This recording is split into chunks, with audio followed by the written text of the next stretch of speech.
मैंने और जो शेष कार्य था और भगवान शिव और पार्वती के विवाह का कार्य पूरा किया।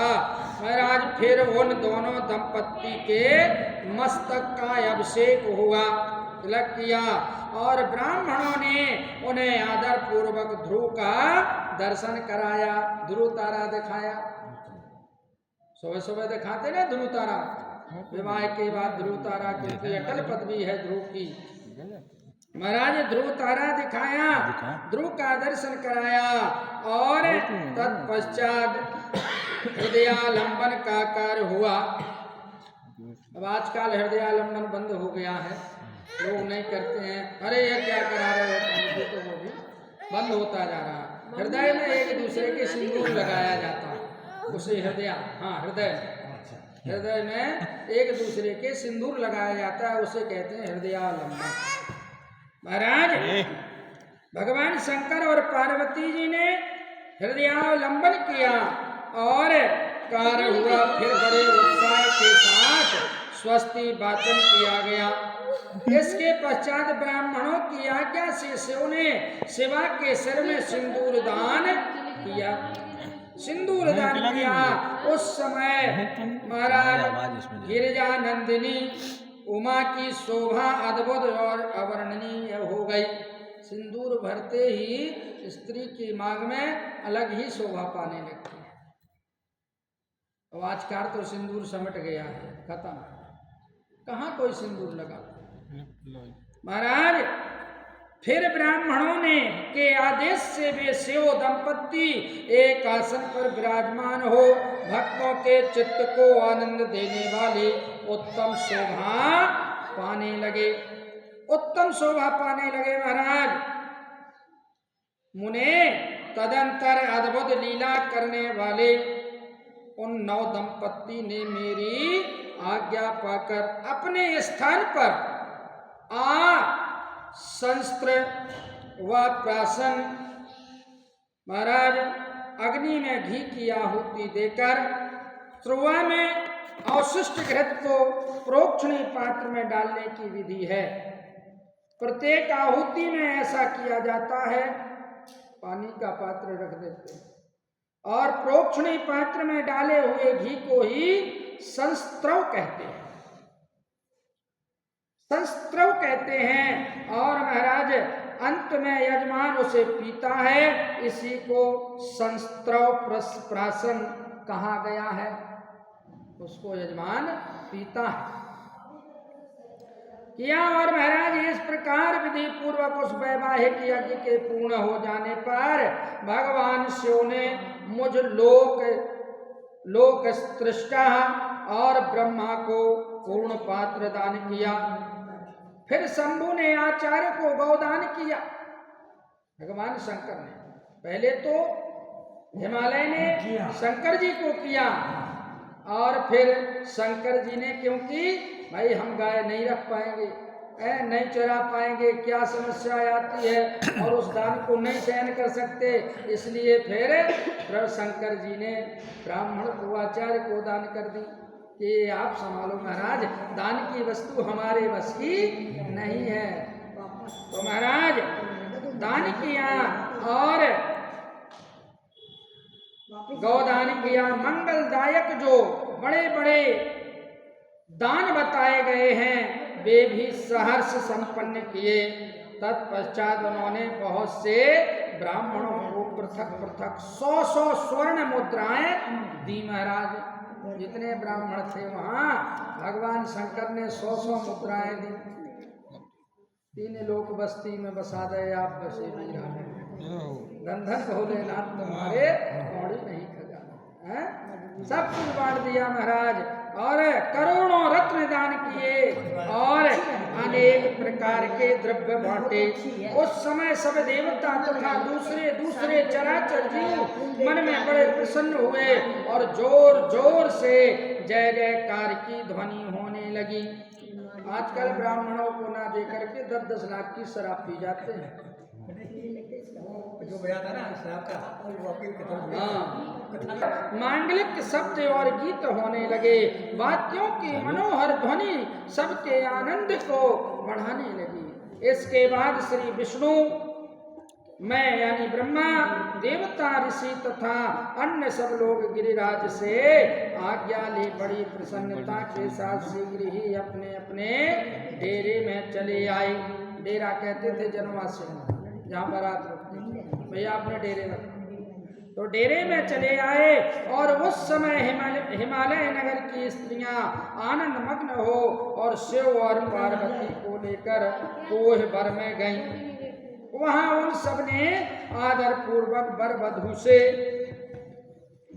लोकाचार का संपादन कराया। उस समय सब और परमानंददायक महान उत्साह छा रहा था। तदंतर वे स्त्रियां उन लोक कल्याणकारी दंपत्ति को साथ ले परम दिव्यवास भवन कौतुकागार में गईं और वहां भी प्रसन्नता पूर्वक लोकाचार का संपादन किया। इसके बाद गिरिराज के नगर की स्त्रियों ने समीप आकर मंगल कृत्य करके उन नव दंपत्ति को केली गृह में पहुंचाया और जय ध्वनि करती हुई उनके गठबंधन की गांठ खोलने आदि का कार्य संपन्न किया। हाँ। अब जैसे कमलेश को गया था तो वहां चप्पलें रख, ऐसे ही यहाँ कौतुकाचार हो रहे हैं। ये हंसी ठिठोली वाली बातें हैं, लोकाचार है। हाँ, खूब गालियां, दो पूड़ी 4 पूड़ी ज्यादा खाती है जब वो गाली देती। हाँ तो महाराज, और उस समय उन नूतन दंपत्ति को देखने के लिए 16 दिव्य नारियां बड़े आदर के साथ शीघ्रता पूर्वक वहां आई। उनके नाम इस प्रकार हैं: सरस्वती, लक्ष्मी, सावित्री, गंगा, अदिति, सची, लोपामुद्रा, अरुंधति, अहिल्या, तुलसी, स्वाहा, रोहिणी, पृथ्वी, शतरूपा, संज्ञा तथा रति। ये देवांगनाएं 16, क्योंकि 16 श्रृंगार होते हैं, तो 16 देवियां आई वहां। महाराज देवांगनाएं तथा मनोहारिणी देव कन्या, नाग कन्या और मुनि कन्याएं भी वहां आ गईं। आ पहुंची। वहां जितनी स्त्रियां उपस्थित थीं उन सब की गणना करने में कौन समर्थ है। उनके दिए हुए रत्नमय सिंहासन पर भगवान शिव प्रसन्नता पूर्वक बैठे। उस समय उन्होंने शिव से नाना प्रकार की विनोदपूर्ण बातें कही। हंसी मजाक शुरू हो गई। औरतों में तो होता ही है। तो महाराज तदंतर प्रसन्न चित्त हुए महेश्वर ने अपनी पत्नी के साथ मिष्ठान भोजन और आचमन करके कपूर डाला। उसे कहते हैं दूधाभाती। दूधाभाती करना माने एक दूसरे को मीठा खिलाना और उसी में उंगली भी काट लेना। तो महाराज मिष्ठान भोजन और आचमन करके कपूर डाला हुआ पान खिलाया, जैसे झटमना जाए को कपूर डाल दो और पान खिला दो, फिर देखो। तो महाराज इसी अवसर पर अनुकूल समय जान प्रसन्न हुई रति ने 3 वत्सल भगवान शंकर से कहा, भगवान पार्वती का पाणिग्रहण करके आपने अत्यंत दुर्लभ सौभाग्य प्राप्त किया। रति ने कहा, अरे बताइए मेरे प्राणनाथ को, जो सर्वथा स्वार्थ रहते आपने क्यों भस्म कर डाला। रति ने कहा, ये मौका अच्छा है अपने पति को मांग लेने का है, क्योंकि शिव ने तीसर नयन उघारा और चितवत काम भयों जर छारा। जब सती जी वहां पर भस्म हो गई तो वहां काम जगाने के लिए गया था कामदेव, वहां पर भगवान शंकर ने कामदेव को भस्म कर दिया। तो यहाँ रति ने इस मौके पर मांग लिया। कहते हैं सर्वथा स्वार्थ रहते आपने क्यों भस्म कर डाला। अब यहाँ मेरे पति को जीवित कीजिए, नहीं तो तुम्हारे शादी विवाह करने का मतलब ही क्या निकलेगा। मेरा पति जीवित कीजिए और अपने अंतःकरण में काम संबंधी व्यापार को जगाइए। महाराज आपको और मुझको जो समान रूप से वियोग जनित संताप प्राप्त हुआ है उसे दूर कीजिए। महेश्वर आपके इस विवाहोत्सव में सब लोग सुखी हुए हैं, केवल मैं ही अपने पति के बिना दुख में डूबी हुई हूँ। रति ने कहा। महाराज देव शंकर प्रसन्न होइए और मुझे सनाथ कीजिए। दीन बंधो परम प्रभो अपनी कही हुई बात को सत्य कीजिए। चराचर प्राणियों से तीनों लोकों में आपके सिवा दूसरा कौन है जो मेरे दुख का नाश करने में समर्थ हो। ऐसा जानकर आप मुझ पर दया कीजिए। दीनों पर दया करने वाले नाथ सबको आनंद प्रदान करने वाले अपने इस विवाह उत्सव में मुझे भी उत्सव संपन्न बनाइए और मेरे प्राणनाथ के जीवित होने पर ही अपनी प्रिया पार्वती के साथ आपका सुंदर विहार परिपूर्ण होगा और इसमें संशय नहीं है। सर्वेश्वर आप सब कुछ करने में समर्थ हैं क्योंकि आप ही परमेश्वर हैं। यहाँ अधिक कहने से क्या लाभ। सर्वेश्वर आप शीघ्र मेरे पति को जीवित कीजिए। महाराज ऐसा कहकर रति ने गांठ में बंधा हुआ कामदेव के शरीर का भस्म शंभु को दे दिया क्योंकि भस्म हो चुका था तो उसकी जो राख थी भस्म थी वो बांध ली थी अपने पल्लू के छोर में रति ने कि जब मौका मिलेगा तभी। तो महाराज छोड़ करके भगवान शंकर को दिया और उनके सामने हा नाथ कहकर रोने लगी। रति का रोदन सुनकर के सरस्वती आदि सभी देवियां रोने लगी और अत्यंत दीन वाणी में बोली, प्रभु आपका नाम भक्त वत्सल है और आप दीन बंधु और दया के सागर हैं, अतः काम को जीवन दान दीजिए और रति को उत्साहित कीजिए। आपको नमस्कार है। सभी देवियों ने कहा। महाराज ब्रह्मा जी कहते हैं कि नारद उन सबकी यह बात सुनकर महेश्वर प्रसन्न हो गए और उन करुणा सागर प्रभु ने तत्काल ही रति पर कृपा की।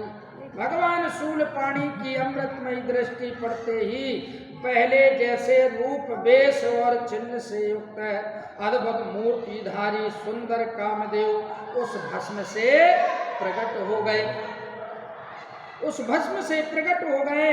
अपने पति को वैसे ही रूप आकृति मंद मुस्कान और धनुष बाण से युक्त देख रति ने महेश्वर को प्रणाम किया। वह कृतार्थ हो गई। उसने प्राणनाथ की प्राप्ति कराने वाले भगवान शिव का अपने जीवित पति के साथ हाथ जोड़कर बारंबार स्तवन किया। पत्नी सहित काम की हुई स्तुति को सुनकर दया हृदय भगवान शंकर अत्यंत प्रसन्न हुए और इस प्रकार बोले। शंकर जी ने कहा, मनोभाव पत्नी से तुमने जो स्तुति की है उससे मैं बहुत प्रसन्न हूं। स्वयं प्रकट होने वाले काम तुम वर मांगो, मैं तुम्हें मनोवांछित वस्तु दूंगा। भगवान शंकर ने कहा। शंभु का यह वचन सुनकर कामदेव महान आनंद में निमग्न हो गया और हाथ जोड़कर मस्तक झुका करके गदगद वाणी से बोला। कामदेव ने कहा कि देव देव महादेव करुणा सागर प्रभु, यदि आप मुझ पर प्रसन्न हैं तो मेरे लिए आनंददायक होइए। प्रभु, पूर्व काल में मैंने जो अपराध किया था ना उसे क्षमा कीजिए। स्वजनों के प्रति परम प्रेम और अपने चरणों की भक्ति दीजिए, मुझे ज्यादा कुछ नहीं चाहिए। कामदेव का यह कथन सुनकर परमेश्वर शिव प्रसन्न हो बोले, बहुत अच्छा। इसके बाद उन करुणानिधि ने हंसकर कहा, महामते कामदेव, मैं तुम पर प्रसन्न हूं। तुम अपने मन से भय को निकाल दो, भगवान विष्णु के पास जाओ और इस घर से बाहर ही रहो। इस घर से बाहर रहो और भगवान विष्णु के पास जाओ। महाराज तदंतर काम शिव जी को प्रणाम करके बाहर आ गया। विष्णु आदि देवताओं ने उसे आशीर्वाद दिया। इसके बाद भगवान शंकर ने उस वास भवन में पार्वती को बाएं बिठाकर मिष्ठान भोजन कराया और पार्वती ने भी प्रसन्नता पूर्वक उनका मुंह मीठा किया। तदंतर वहां लोकाचार का पालन करते हुए आवश्यक कृत्य करके मेरा और हिमवान की आज्ञा ले भगवान शिव जनवास में चले गए। मुने उस समय महान उत्सव हुआ और वेद मंत्रों की ध्वनि होने लगी। लोग चारों प्रकार के बाजे बजाने लगे। चारों अमर कोश में जो 4 प्रकार के बाजे बताए गए हैं, संसार के सभी प्राचीन अथवा अवाचीन वाद्य उन्हीं के अंतर्गत हैं। उनके नाम इस प्रकार है। बोले तत् आनंद सुशिर और घन। तत् आनंद सुशिर और घन। तत् वह बाजा है जिसमें